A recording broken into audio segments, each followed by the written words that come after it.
¿Cuántos están bendecidos? Hermoso tiempo de alabanza y adoración, ¿verdad?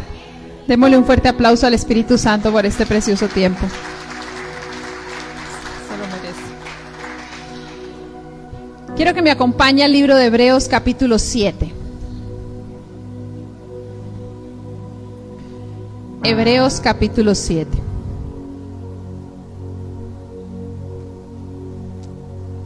¿Lo tiene? Amén. Dice la palabra de Dios: este Melquisedec, rey de Salem, o de Jerusalén, sacerdote del Dios Altísimo, salió a recibir a Abraham, que volvía de la derrota de los reyes, y los bendijo.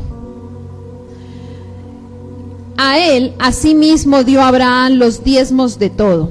Melquisedec significa primeramente rey de justicia y también rey de Salem. Esto es rey de paz. Nada se sabe de su padre, ni de su madre, ni de sus antepasados, ni tampoco de principio y fin de su vida.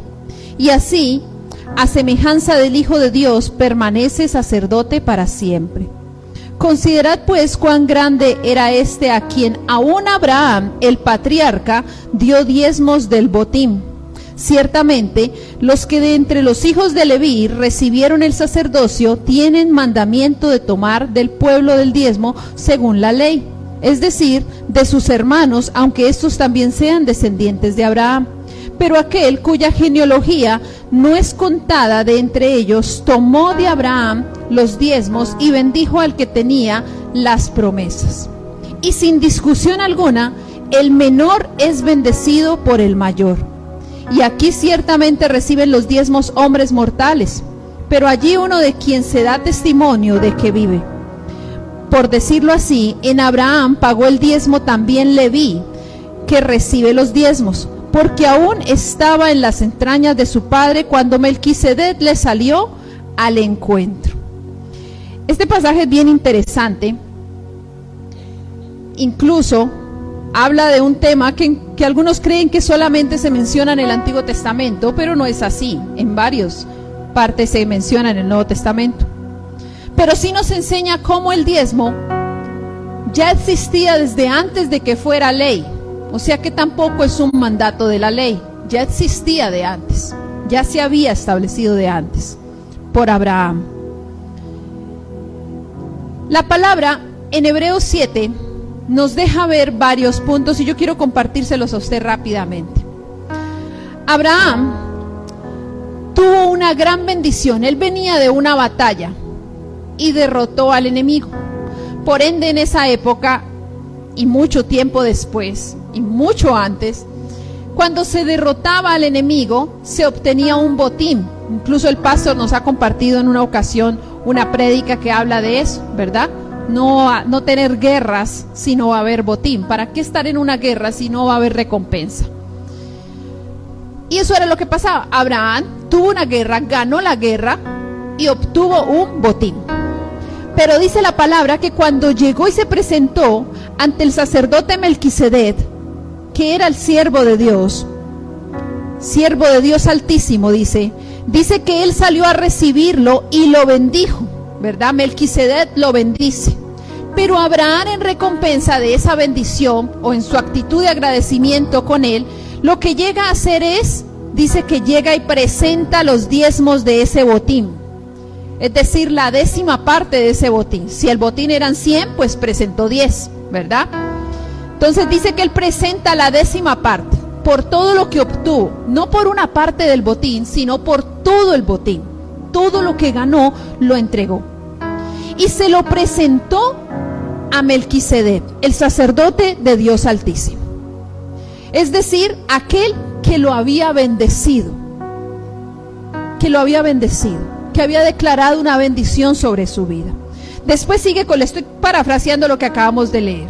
Después por allá en el versículo 4 comienza a mencionar, dice: considerad pues cuán grande era este que aún Abraham, el patriarca, dio los diezmos de su botín. Abraham no era cualquiera en la tierra en ese momento, no era cualquier pelo de gato. Abraham era alguien muy importante y muy poderoso de la época. Era alguien muy importante. Pero imagínense, considerad, generalmente uno cree que es Pablo, no sabemos quién es el autor de Hebreos. Dice el autor, considerad pues cuán grande era este a quien Abraham el patriarca dio sus diezmos. No existía la institución ni una ley de dar diezmos. No había una ley, no era obligatorio para nadie. Pero dice que Abraham reconoció la grandeza de Melquisedec y lo honró entregándole sus diezmos. Lo honró. Y en esa honra continúa, ¿no? Continúa y dice que el autor es bien interesante porque él comienza a mencionar que esos diezmos ya después, cuando usted estudia la palabra, después en las leyes, cuando ya Dios establece como ley el dar el diezmo y establece unos principios en cuanto a la ofrenda, dice la palabra que los que recibían el diezmo y esas ofrendas eran de la tribu de Leví. Leví era la familia de donde salían los sacerdotes, es decir, los escogidos por Dios para estar en el templo, pero de ahí salían los sacerdotes, los que iban a ser sacerdotes en el templo. Es decir, todo el pueblo de Israel no era el que recibía el diezmo, ni la ofrenda. ¿Quiénes lo recibían? Eran de la tribu de Leví, los sacerdotes. Y dice, para esta época no había nacido Leví. Por eso más adelante el autor dice, porque aún estaba en las entrañas de su padre. De hecho, ni siquiera su padre pensaba tenerlo. Y en esa situación dice la palabra que Melquisedec era tan especial para Abraham que por eso lo bendijo. Por eso lo bendijo, sin necesidad de que nadie lo obligara. Porque es una cosa de corazón, porque es una cosa de actitud. Ya después, más adelante, Dios lo puede establecer como ley.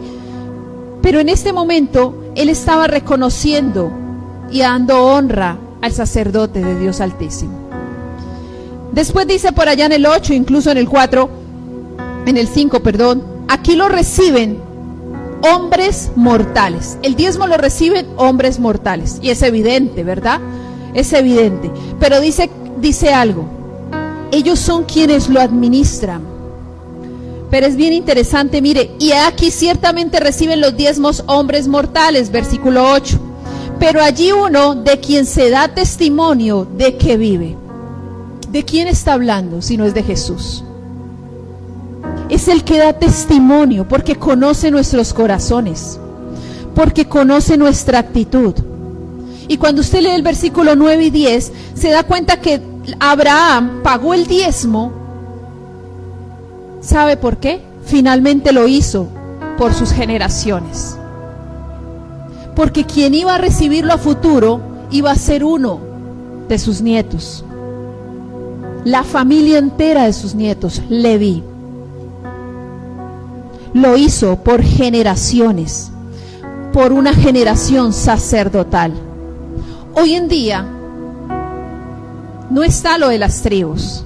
Pero si lo vamos a ver simbólicamente, el pueblo de Dios es ese pueblo levita, ese pueblo escogido por Dios para estar en la presencia de Dios. Que quizás de todos no salgan los sacerdotes, porque todos no podríamos ser pastor, digámoslo así, sino que cada uno cumple una función específica. ¿Qué era lo que pasaba con los levitas? Todos los levitas no eran sacerdotes, pero todos los sacerdotes sí eran levitas. Todos los siervos de Dios tal vez no lleguen a administrar como tal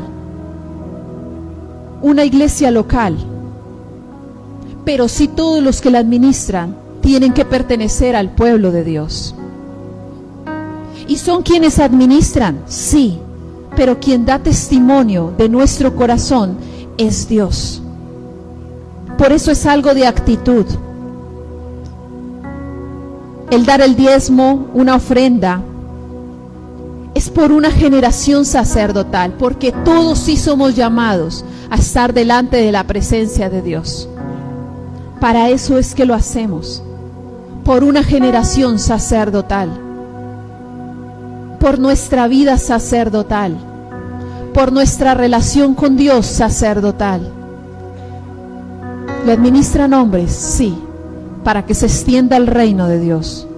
Y por una generación sacerdotal, por sus niños, por su familia, por su casa. Eso lo tenía claro Melquisedec y lo tenía claro Abraham. Melquisedec porque bendijo, Abraham porque honró, aun cuando no era ni siquiera obligatorio. Lo hizo. Hoy lo hacemos por gracia y por obediencia. Pero qué tan agradecidos estamos con Dios. Qué tan dispuestos incluso a honrar el hombre de Dios. Qué tan dispuestos incluso a honrar la obra de Dios, lo que se está haciendo con la casa del Señor. Quiero que te pongas de pie.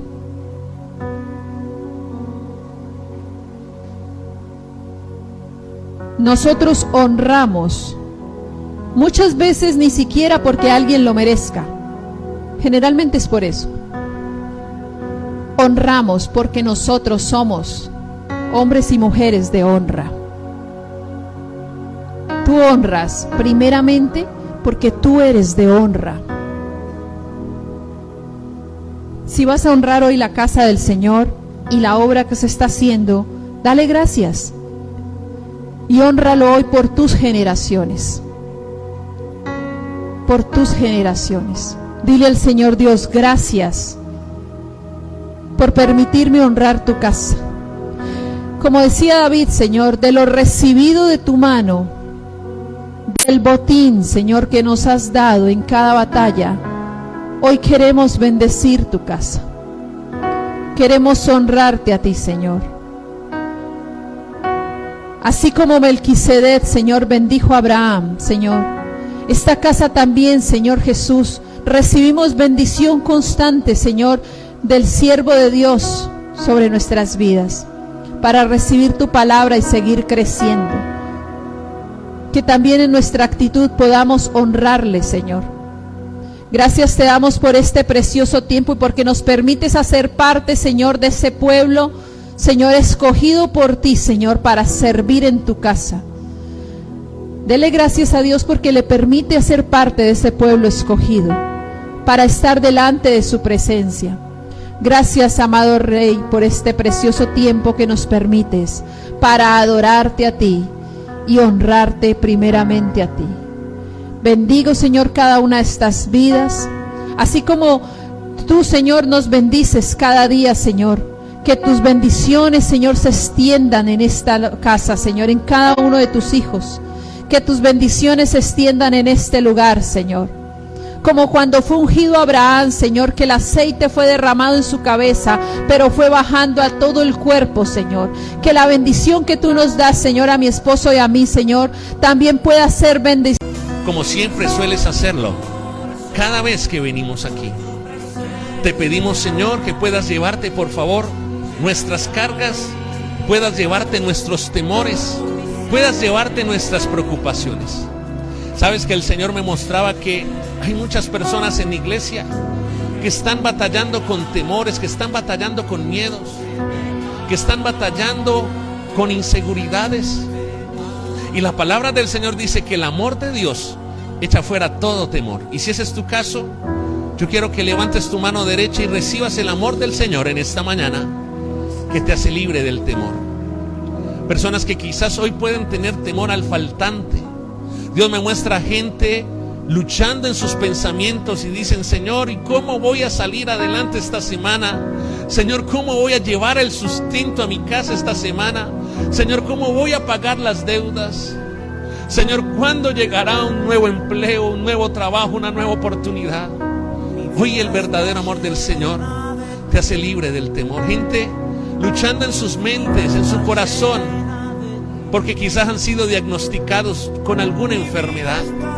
Y esa enfermedad trae temor. Esa enfermedad ha traído dudas. Pero hoy el Señor les dice, no permitas que la duda ahogue tu fe. No permitas que la duda ahogue tu fe. No permitas que el temor ahogue tu fe. Espíritu Santo de Dios, yo hoy oro y te pido, Padre Celestial, que venga entendimiento y revelación de tu palabra, en el nombre poderoso de Jesús. Señor, alimento del cielo, como cada domingo, Dios, venga sobre tus hijos. Padre, tú nos has hablado de expansión, Señor, y nos estás preparando, Señor. A unos los estás preparando, a otros ya los estás llevando y los estás expandiendo en diferentes áreas, Señor, y te damos gloria a Dios. Te damos gloria por eso, Señor. Hay gente que su vida de oración se está expandiendo, Señor. Hay gente que la comunión con la palabra se está expandiendo. Hay gente, Señor Jesús, que en su adoración a ti está experimentando una expansión. Hay gente que su compromiso contigo se está expandiendo. Hay gente que su economía comienza a activarse en expansión en el nombre de Jesús, Señor. Y por eso te damos toda la gloria, por eso te damos toda la honra, Señor Jesús. La salvación se está expandiendo en familias, Señor Jesús. Y gente, familia, familiares, Señor Jesús, están recibiendo de la salvación a través de Cristo Jesús. Te damos gracias por eso. Te damos toda la gloria, toda la honra en el nombre de Jesús. Y la iglesia de Dios dice amén y amén. Dale fuerte ese aplauso.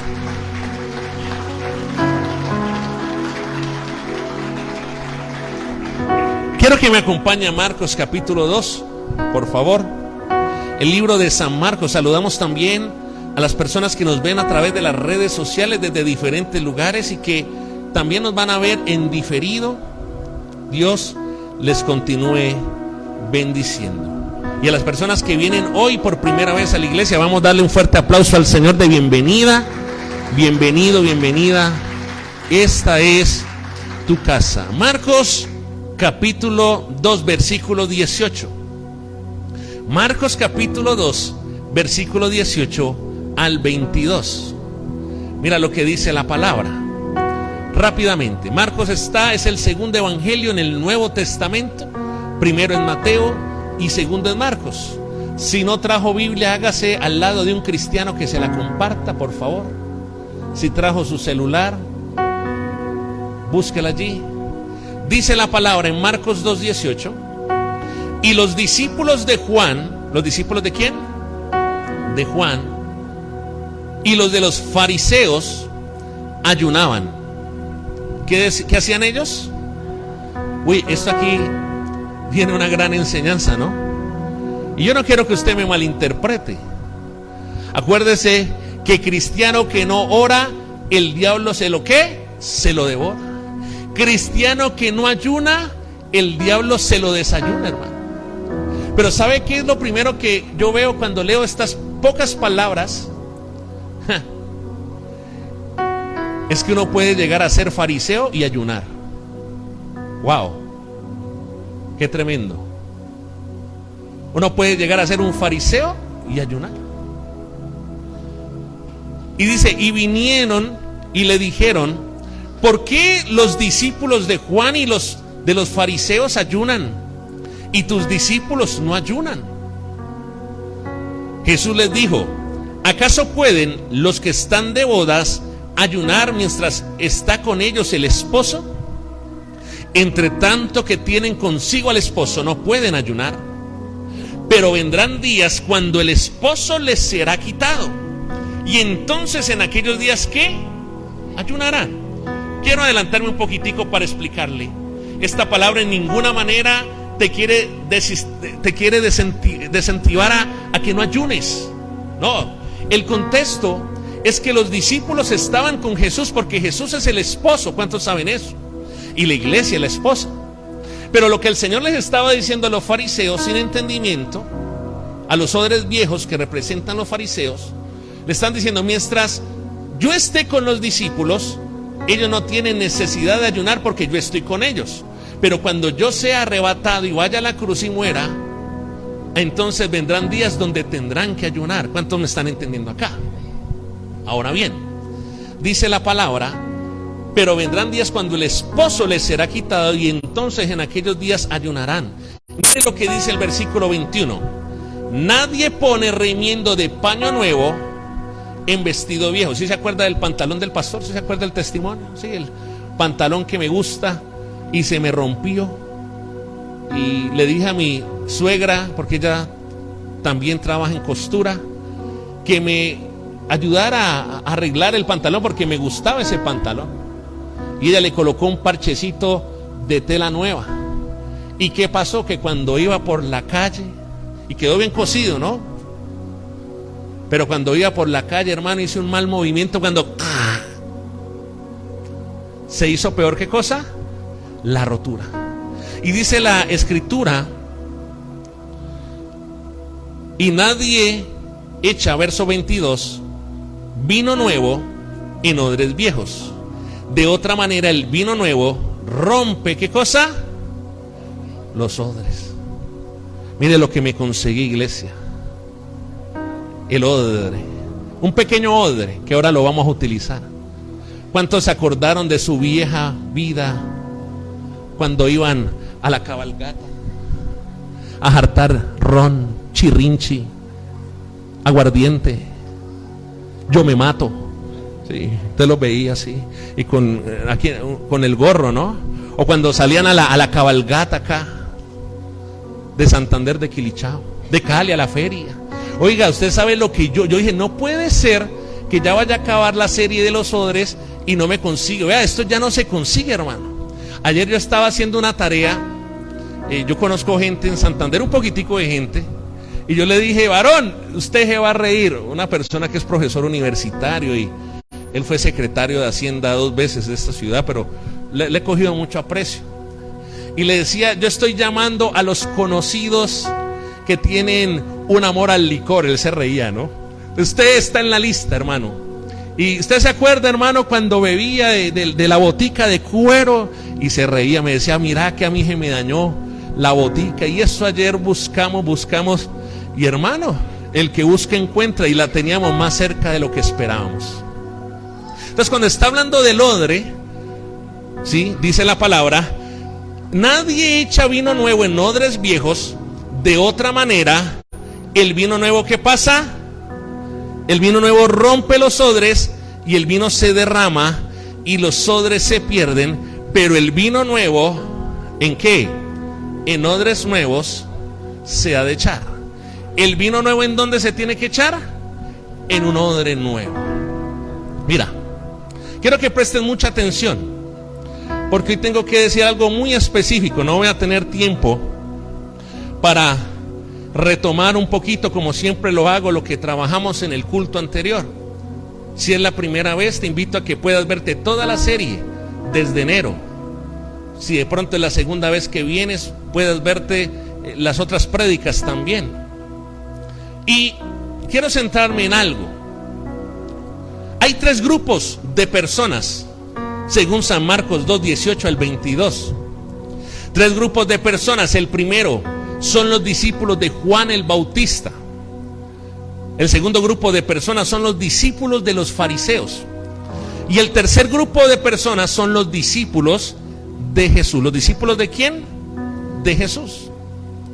Y me llama la atención algo, y es lo que quiero comenzar a ministrarte, y es que los discípulos, ¿qué representa los discípulos de Jesús? ¿Cuántos son discípulos de Jesús? Aquí digan amén. Los discípulos de Jesús se caracterizaban por algo, y es que, anote allí si usted toma nota, ellos conocían los tiempos. Es decir, ellos sabían que no era el tiempo de ayunar, sino que era el tiempo de estar ¿con quién? Con Jesús. Y que el tiempo de ayunar sería cuando Jesús no estuviera físicamente con ellos. Es lo primero que yo quiero que usted pueda leer a través de la palabra, pueda comprender. Es importante, iglesia, y esto tiene una enseñanza poderosa, porque el conocer los tiempos, interpretarlos, descifrarlos, es determinante. Quizás es la primera vez que usted está escuchando algo así, o quizás el Señor en otro tiempo le había hablado de algo así. Sabe que yo he aprendido a saber cuál es el tiempo que estoy viviendo. Eso es importante. ¿Por qué, pastor? Es importante saber cuál es el tiempo que estoy viviendo, cuál es mi temporada. reconocer y saber si estoy viviendo una temporada de invierno o quizás una temporada de primavera o de verano. Saber si es tiempo para sembrar, tiempo para limpiar la tierra o tiempo para cosechar la tierra. Cuando usted aprende a interpretar qué tiempo está viviendo, ay, Dios mío. A veces nos pasan muchas cosas, cosas buenas, cosas no tan buenas. Pero la pregunta que tú debes hacerte es, ¿sabes qué temporada y sabes qué tiempo estás viviendo? Aló. Pablo decía, he aprendido a contentarme, sea cual sea mi situación. He aprendido a vivir en abundancia, pero también he aprendido a vivir en la escasez. ¿Sabe por qué? Porque Pablo sabía por el Espíritu, él había aprendido a interpretar qué tiempo estaba viviendo. Porque mira, iglesia, ¿sabes que Dios hizo algo en la creación que tiene una enseñanza profunda para nosotros? De pronto, al estar ubicados cerca al Ecuador, solamente reconocemos dos estaciones, el verano y el invierno. Pero en el mundo existen 4 estaciones. Existen temporadas de otoño. Es hermoso el otoño. Aquí en Santander de Quilichá hay unos árboles que pareciera que sufrieran el otoño y comienzan a caérsele las hojas. ¿Cuántos han visto ese arbolito? Y imagínese esto.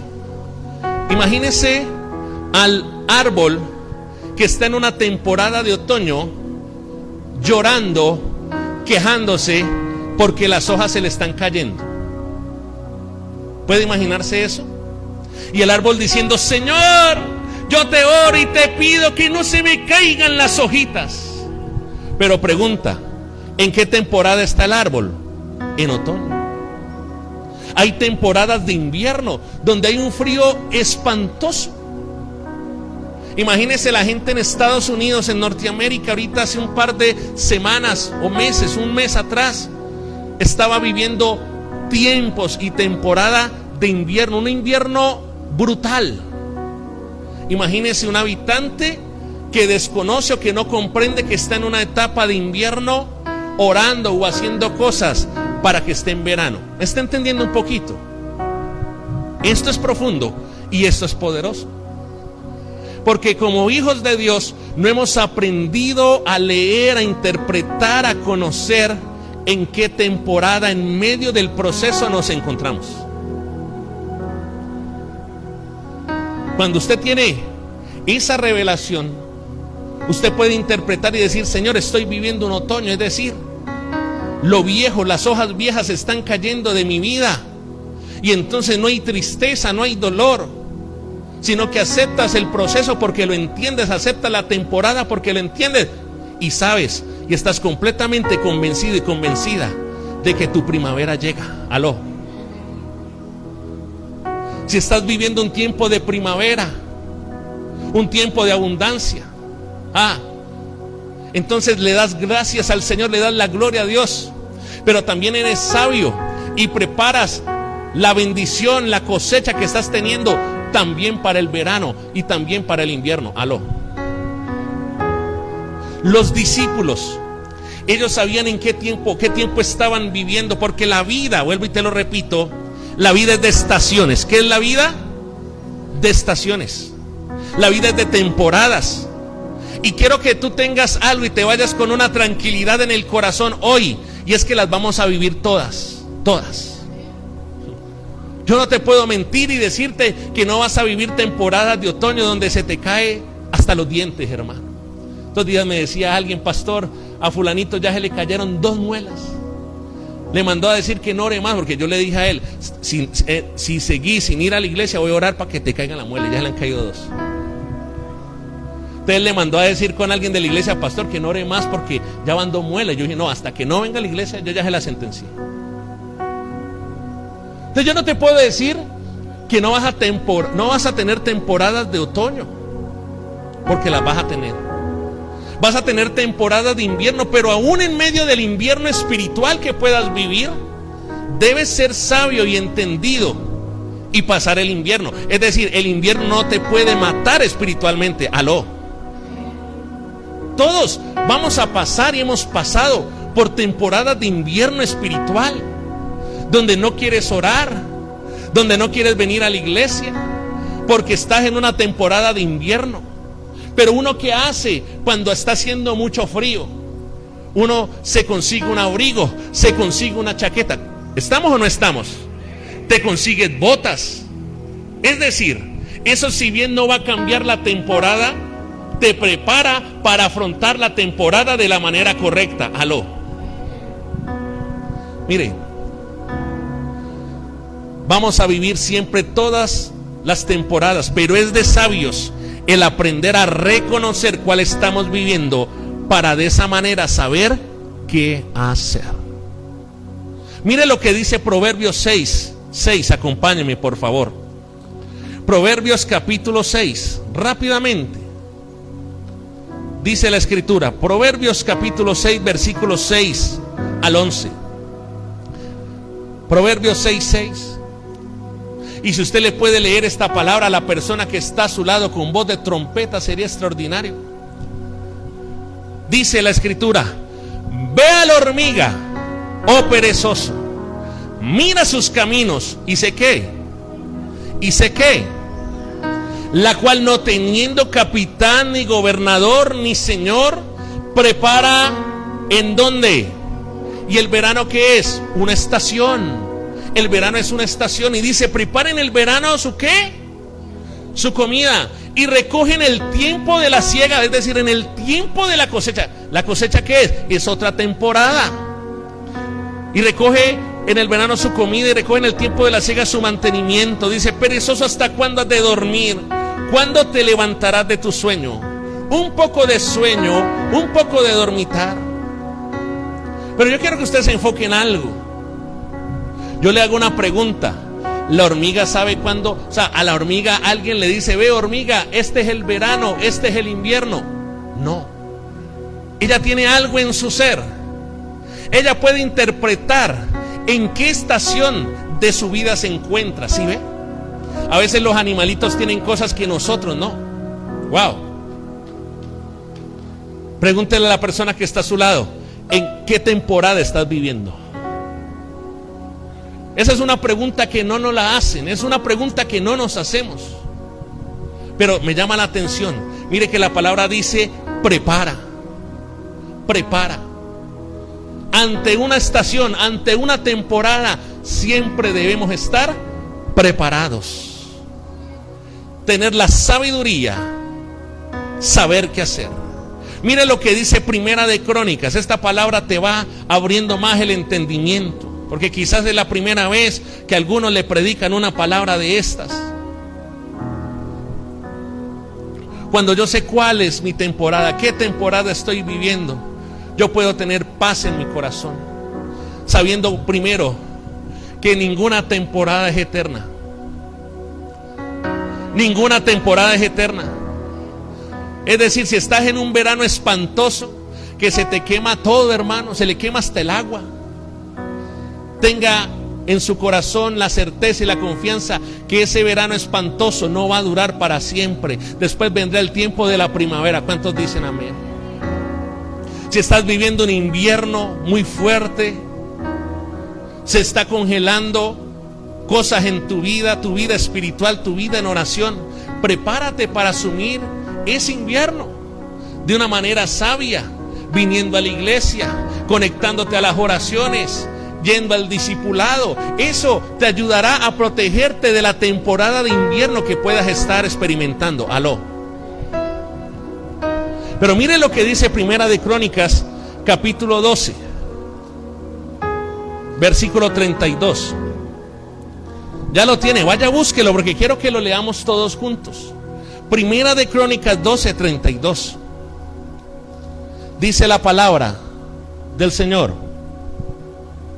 ¿Ya lo tiene? ¿De los hijos de quién? ¿De quién?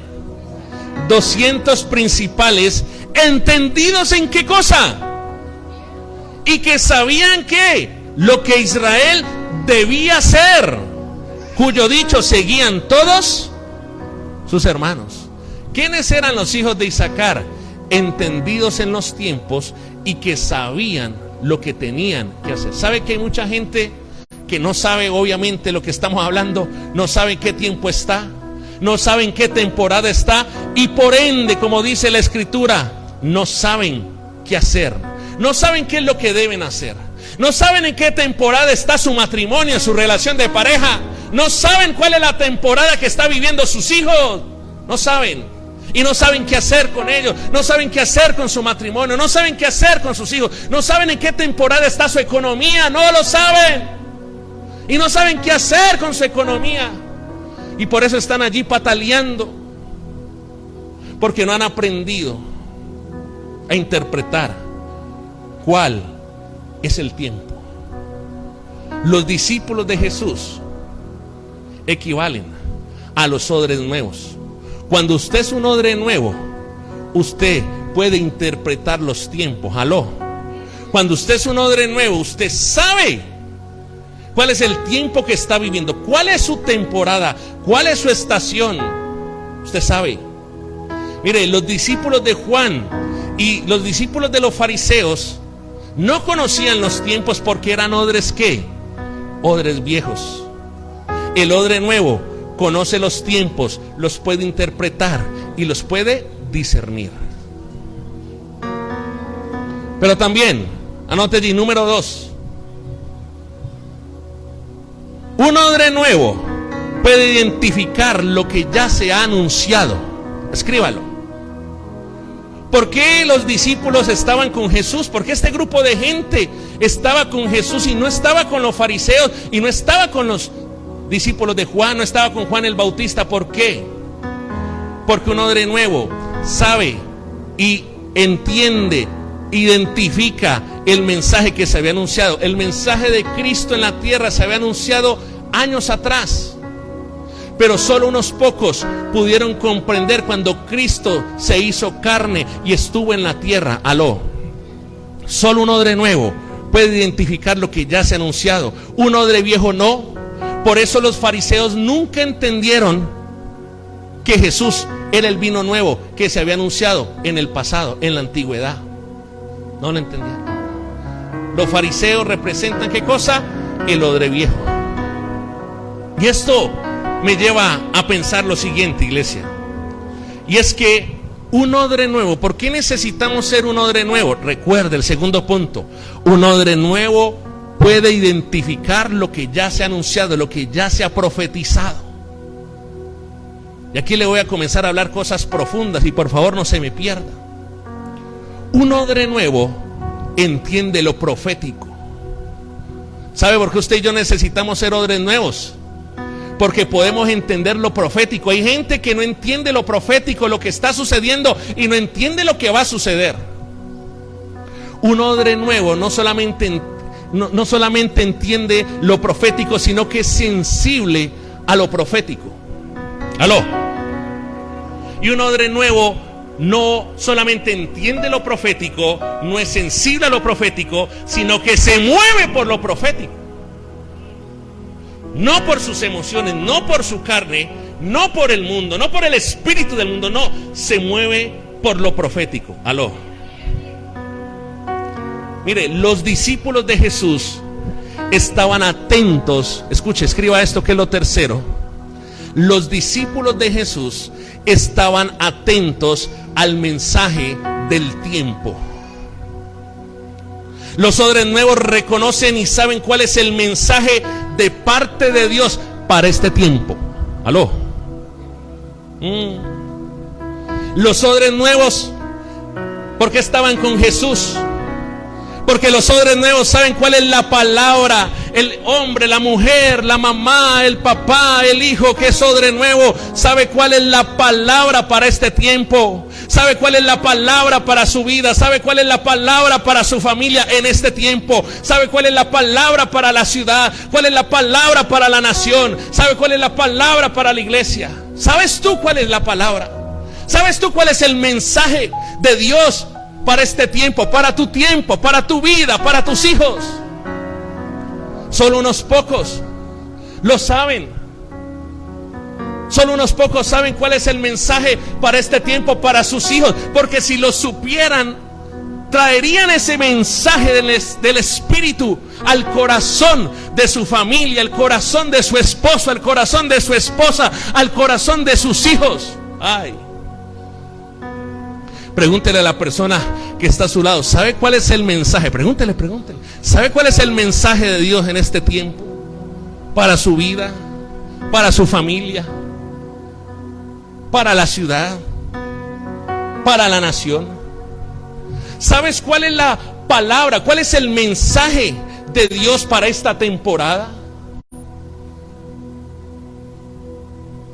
Esto que hacemos aquí, esto no es un elemento decorativo, esto es un elemento profético. No. Esto que está aquí es un elemento profético. Y Dios está hablando, levántate y resplandece. ¿Por qué? Porque ha venido tu luz y la gloria de Jehová ha nacido sobre ti. Porque aquí tinieblas, o sea, ¿cuál es el mensaje de Dios para el mundo hoy? Ahí está. Porque aquí tinieblas cubrirán la tierra y oscuridad las naciones. Mas sobre ti, diga, más sobre mí amanecerá Jehová y será vista su gloria. Dios nos dice luego, voy a hacer algo nuevo. Eso lo dijo el año pasado. Y mire cómo encaja la palabra y cómo renovación. Cuando estamos viendo la palabra de Marcos 2, cómo la renovación es importante para que haya ¿qué cosa? Expansión. Entonces tú no puedes vivir tu vida espiritual, personal, familiar sin saber cuál es el mensaje para el año, cuál es el mensaje para la temporada, cuál es el mensaje que se necesita para tu familia, para tus hijos. ¿Cuál es la palabra? Ellos sabían cuál era la palabra para la temporada.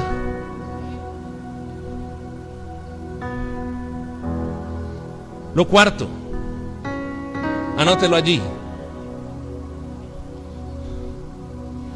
Los discípulos de Jesús sabían con quién el Padre haría la obra.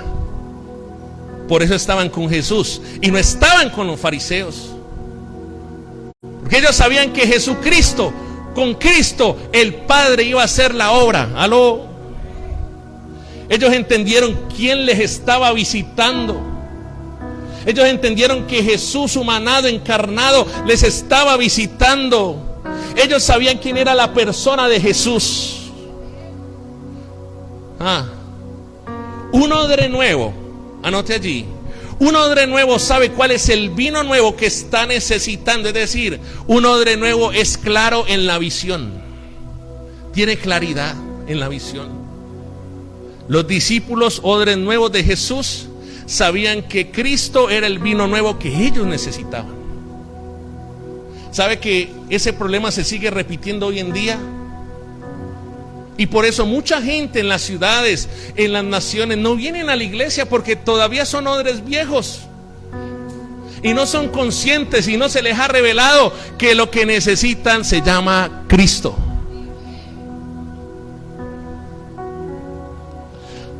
Necesitamos ser claros en la visión, iglesia.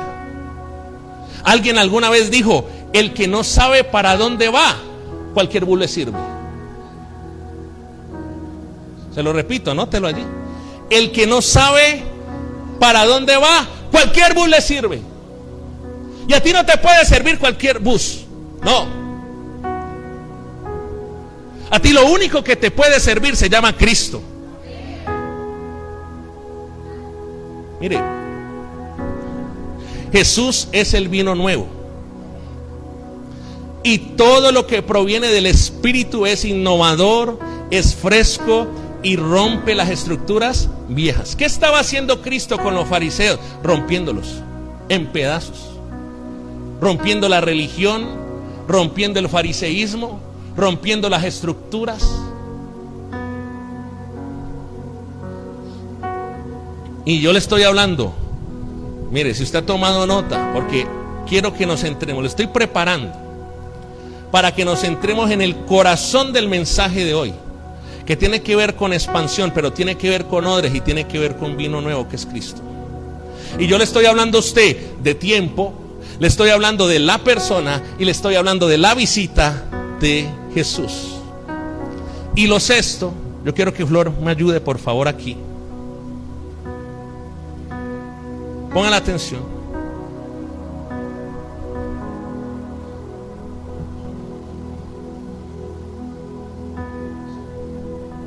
Ayuda a Alexandra también, ayúdala allí. Las dos, háganse acá. Anote allí. Lo sexto. Si usted no entiende el tiempo, la visita, la persona, es decir, si usted sigue siendo un odre viejo. Mire, vamos a la palabra en Marcos, rápido, para que lo lea y después lo vea. Lo lee y después lo ve. ¿Ya lo tiene allí? Dice la palabra Marcos 2:22. Y nadie echa vino nuevo en odres viejos. De otra manera el vino nuevo rompe los odres y el vino se derrama. ¿Qué le pasa al vino? Subraya allí o escriba, se derrama. Escriba, se derrama. Es decir, se desperdicia. La leche derramada, ¿qué es? Desperdicio. El vino derramado, ¿qué es? Desperdicio. Y dice, y los odres, ¿qué pasa? Se pierden, es decir, hay desperdicio. Cuando usted es un odre viejo, usted vive una vida de desperdicio, de pérdida continua. Aló.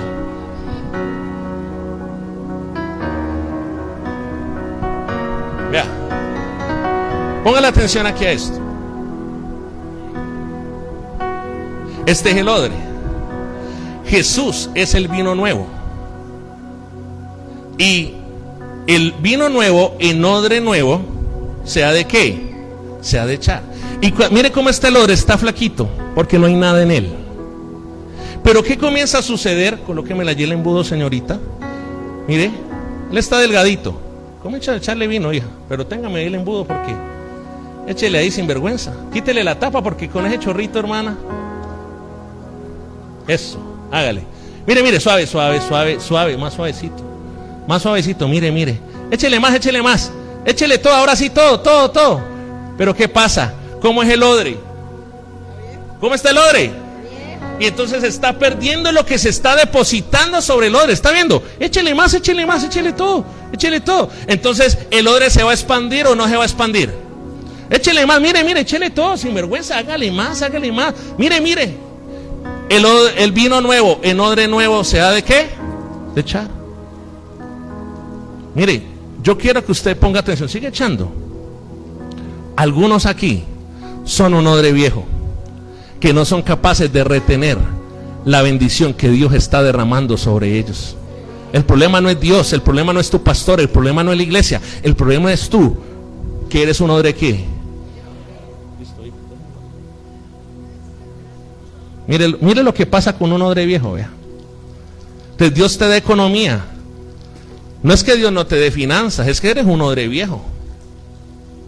No es que Dios no traiga bendición sobre la casa, es que eres un odre viejo. Y mira, toda la bendición se vierte. Y vienes el domingo y la bendición de Dios está en la casa. Pero si no eres un odre nuevo, apenas salgas de la iglesia vas a comenzar ¿a qué? A desperdiciar, a perder. Muchas cosas, ténganlo aquí, hijo. Muchas cosas en nuestras vidas, iglesia, téngamelo aquí por favor porque esto es fuerte. Esto es fuerte lo que se viene. Sí, déjeme, ahorita trapea, hija, porque esto es hasta que se acabe. Muchas personas están viviendo una vida de desperdicio. Gente que no ha entendido el motivo de las pérdidas que ha tenido. Pero yo le oro al Espíritu Santo que por esta demostración gráfica, por lo que has leído en la palabra, pero por lo que ves ahora, puedas entender que el problema somos nosotros y no son los demás. Que el problema es que somos odres viejos que estamos rotos. ¿Por qué? Porque el odre viejo se rompe. Y al romperse, todo lo que se vierte sobre ese odre se desparrama, se derrama, se desperdicia, se pierde. Y aquí hay un mensaje en esta mañana muy serio, iglesia. Muy serio. Ya, hija, gracias. Pero ahora me lo escurre y me lo trae. Iglesia, póngale atención a esto. ¿Cuántos Dios les está hablando con la palabra? Mira.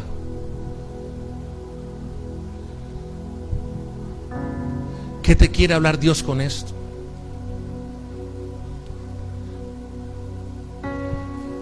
Perdiendo y desperdiciando tu vida, no te vas a expandir. Yo hago una pregunta. ¿Cuántos son empresarios aquí? Levánteme la mano. Víctor, tú tienes un taller, ¿cierto? Yo te hago una pregunta. Si tu taller, déjamelo ahí, hija. Solo es un ejemplo, no estoy profetizando, solo es un ejemplo. Si tu taller tiene 12 meses de pérdida, ¿será que tú puedes crecer en tu negocio? ¿Cierto que no? Porque la pérdida impide la expansión. Aló, Fernando, usted tiene un taller, ¿cierto? Si usted tiene 12 meses en pérdidas, en rojos, ¿usted se puede expandir? Usted puede comprar maquinaria, usted puede comprar tierra, usted puede comprar local. Aló.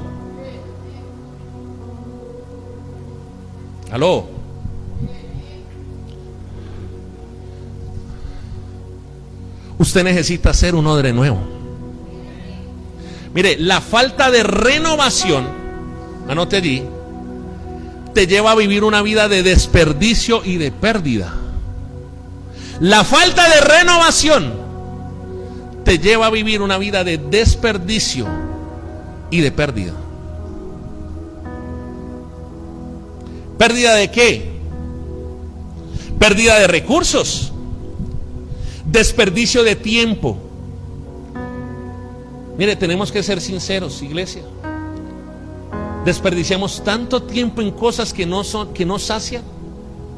Hemos desperdiciado nuestras vidas en cosas que no sacian. Incluso aquí hay algunos que siguen desperdiciando su vida en cosas que no son Dios.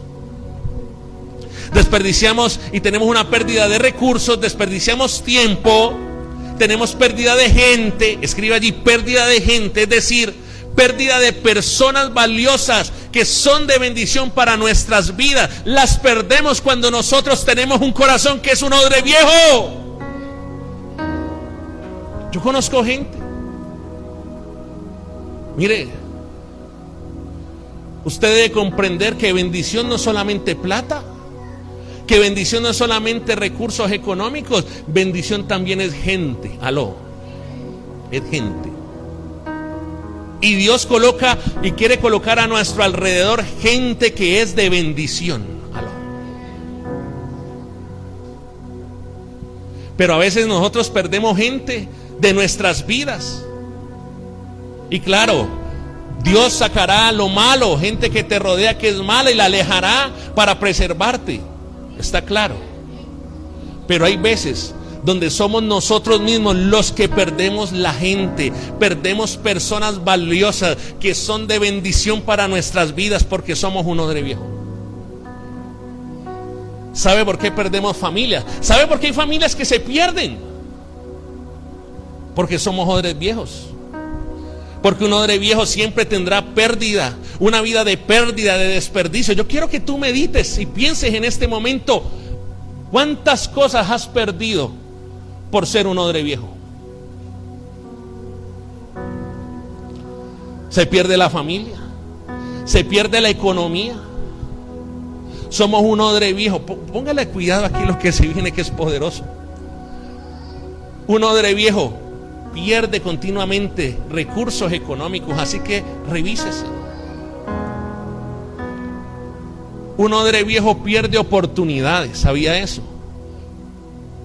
Pierde oportunidades. Y vuelvo y te repito, perdiendo y desperdiciando no te vas a expandir.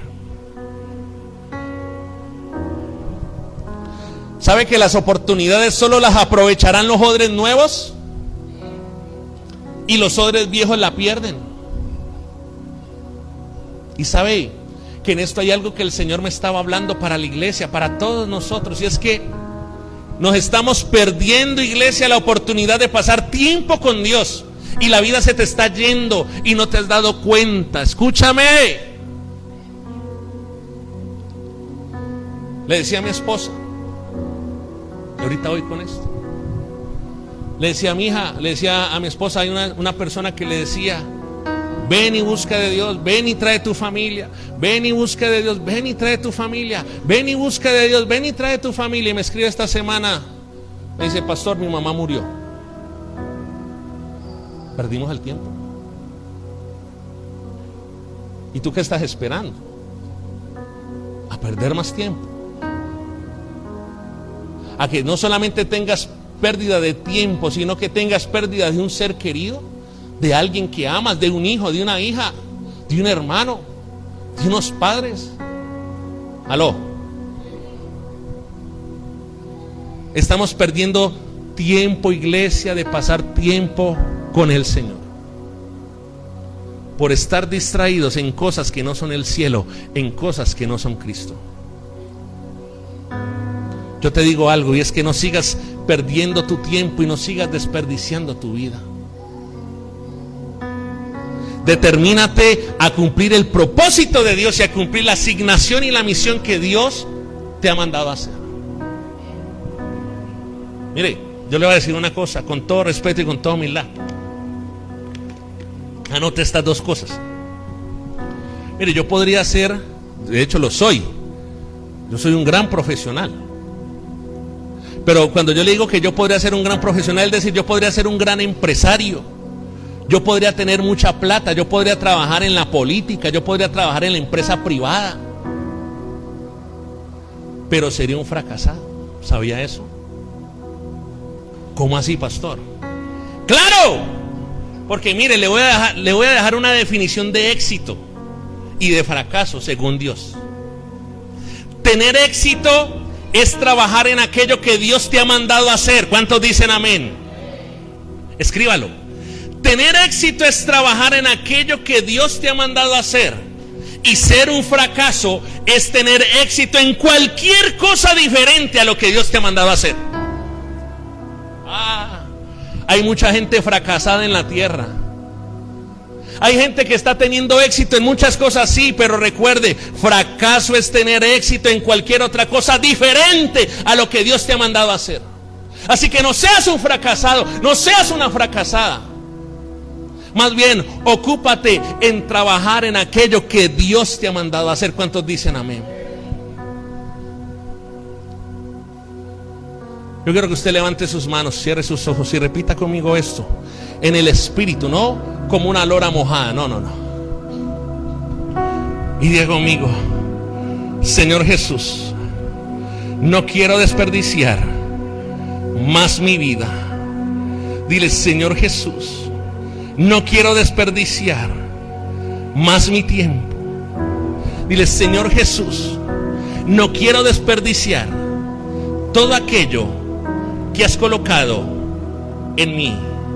No quiero desperdiciar todo aquello que has vertido en mí. No. Mira, yo le voy a dar un consejo. Y el consejo es el siguiente: no pierdas el tiempo con gente que es un odre viejo. Mire, no te desperdicies con gente, escúchame allí, con gente que es miserable con Dios con su tiempo. Aló, escuche por favor. Dígale a la persona que está a su lado: no seas miserable con Dios con tu tiempo. Predíquele. Y yo le digo: no se desperdicie con gente que es miserable con Dios con su tiempo, con su vida. ¿Usted qué hace caminando con ese tipo de gente? Porque si son miserables con Dios, más temprano que tarde lo serán contigo. El que es miserable con Dios va a ser miserable con la mamá, va a ser miserable con los hijos, va a ser miserable con el pastor, va a ser miserable con cualquiera.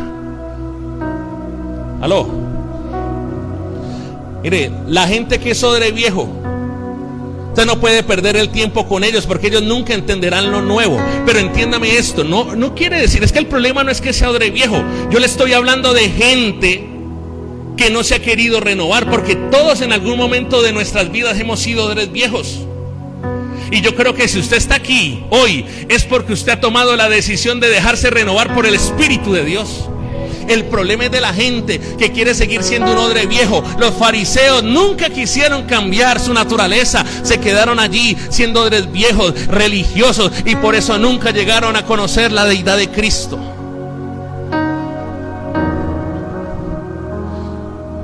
Ellos no quisieron cambiar su antigua naturaleza. Y aquí es donde viene una advertencia en nosotros como iglesia, y es que una iglesia odre viejo se pierde del vino nuevo que es Cristo. Hay iglesias que pueden ser un odre viejo y por ende no están recibiendo el vino nuevo que es Cristo. Y no toda iglesia es odre nuevo, escúcheme por favor. No toda iglesia es odre nuevo. Hay iglesias que son odre viejo, y que Dios tenga misericordia de nosotros siempre. Mire, termino con esto. ¿Se acuerda que hace 8 días le hablaba de que el odre es flexible? El odre es flexible, por eso se puede expandir, porque es flexible. Pero los odres viejos, ¿cómo son? Rígidos. ¿Cómo son los odres viejos?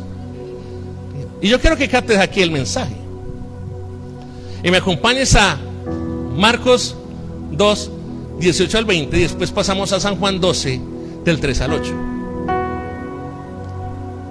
Un odre nuevo es flexible y un odre viejo es rígido. Y Marcos 2, 18, usted ya entendió, dice: y los discípulos de Juan y los discípulos de los fariseos, odres viejos, ayunaban, y vinieron y le dijeron: ¿por qué los discípulos de Juan y los de los fariseos ayunan y tus discípulos no ayunan? Jesús les dijo: ¿acaso pueden los que están de bodas ayunar mientras están con el esposo? Entre tanto que tienen consigo al esposo no pueden ayunar, pero vendrán días cuando el esposo les será quitado, y entonces en aquellos días, ¿qué cosa? Ayunarán. Y mire lo que dice, o sea, los discípulos, ¿con quién están? Con Cristo. O sea, los discípulos no están con un mundano, no están con un fariseo. Los discípulos, ¿con quién están? Con Cristo. ¿Y sabe qué es lo tenaz de los odres viejos? Que están criticando, los discípulos de los fariseos están criticando a los hombres y mujeres que están con Cristo.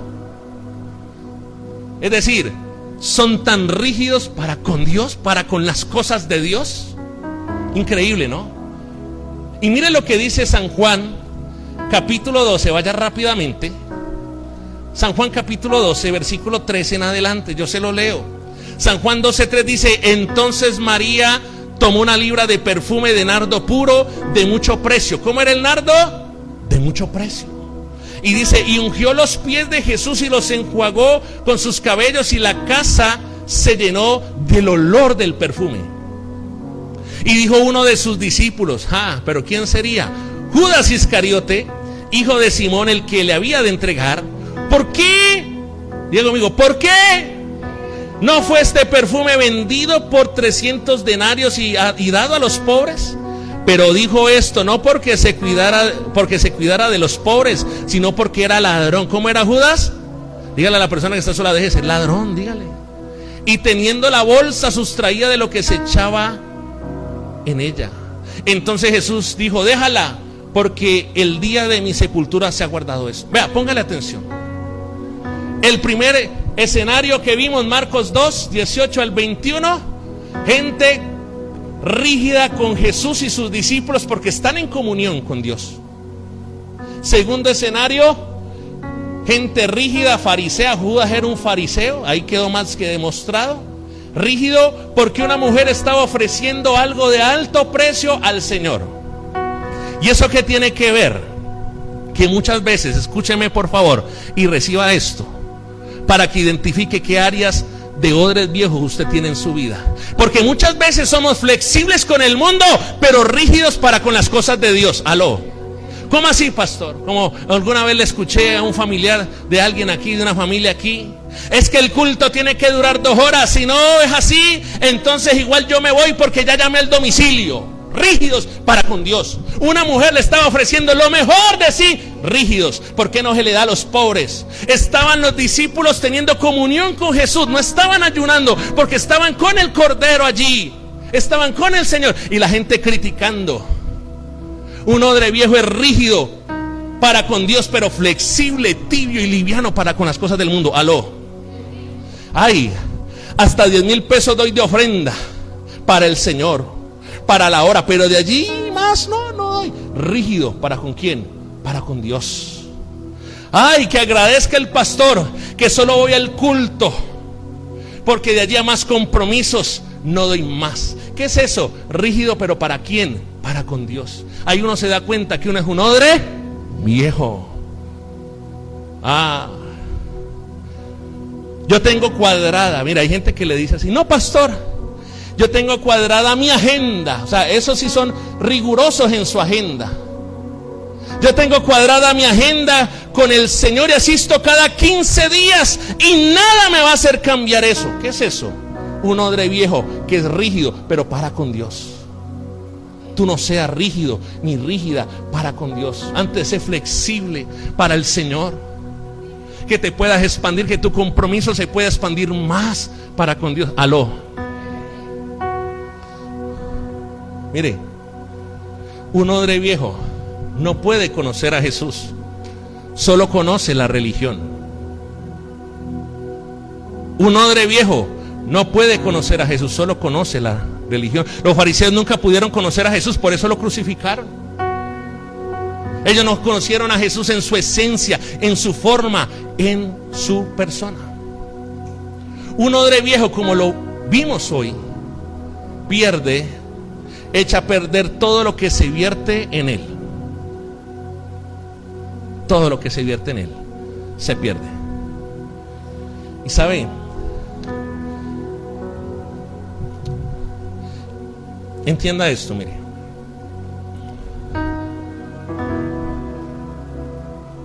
Para un odre viejo, ¿cuántos saben que esto es un odre viejo? Al ser odre viejo, y yo quiero que usted reciba esta, porque, y con esta oramos. Mire, porque acuérdese que hace 8 días leímos que cualquiera que prueba el vino dice que el que prueba el vino viejo dice que es mejor, que el añejo es mejor. ¿Sabe que uno muchas veces se puede acostumbrar y puede inclusive disfrutar ser un odre viejo, pero no entender las implicaciones que eso representa? Y un odre viejo, mira, para un odre viejo, su ciclo ya terminó. Para un odre viejo, su ciclo ya ¿qué? Pero lo hermoso de ser un odre nuevo, cuando tú tomas la decisión, porque el ser odre viejo y odre nuevo no depende de Dios, depende de ti, ¿sabías? Pero para el odre nuevo, el ciclo apenas comienza.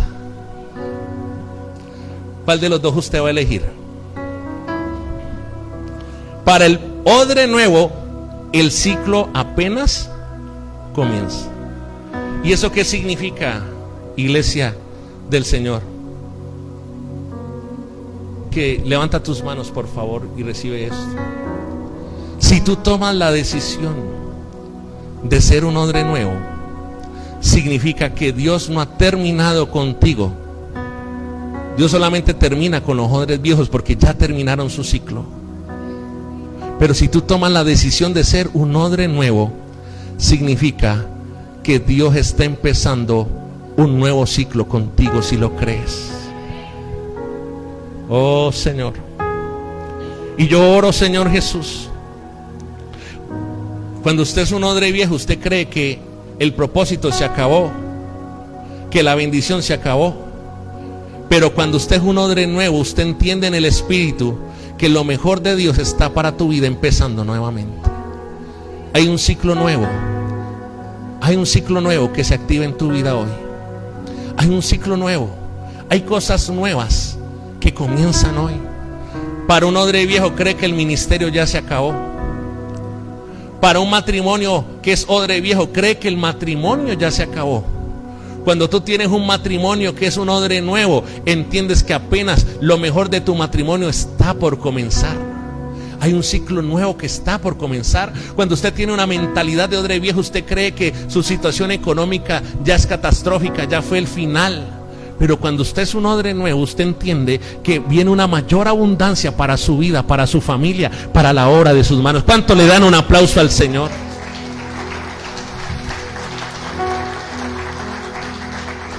Dios no ha terminado contigo si eres un odre nuevo. Si crees que ya se terminó, entonces eres un odre viejo. Aló. Dígale a la persona que está a su lado, ¿qué tipo de odre eres? Y si le ve cara de odre viejo, sacúdalo, hermano. Dígale, no me mires, odre viejo.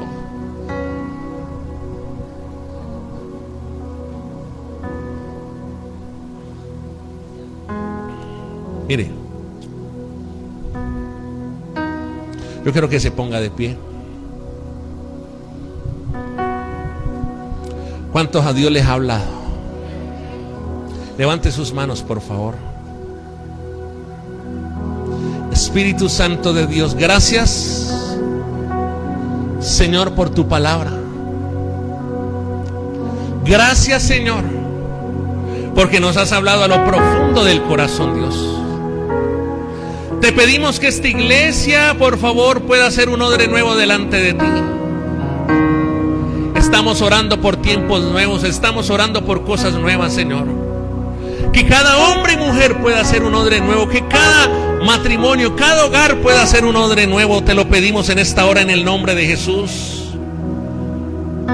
Iglesia, amado, amada, ten fe y convencimiento que hay cosas nuevas para tu vida. Para el odre viejo se terminó un ciclo. Para un odre viejo se acabó la historia. Pero yo profetizo por la palabra y por el Espíritu que tú no eres un odre viejo y que la historia no se ha acabado contigo, que el propósito no se ha acabado contigo. El odre nuevo. Para el odre nuevo, el que dice yo creo, yo quiero ser un odre nuevo, tu historia apenas comienza en el Señor. Oh, apenas comienza, apenas comienza, apenas comienza. Yo quiero hablar y orar hoy y profetizar. Y si hay gente que necesita un nuevo comienzo, empezar un nuevo ciclo en cualquier área de su vida, pase aquí adelante, voy a orar por usted. Corra al altar si usted dice yo soy de los que necesito ser un odre nuevo.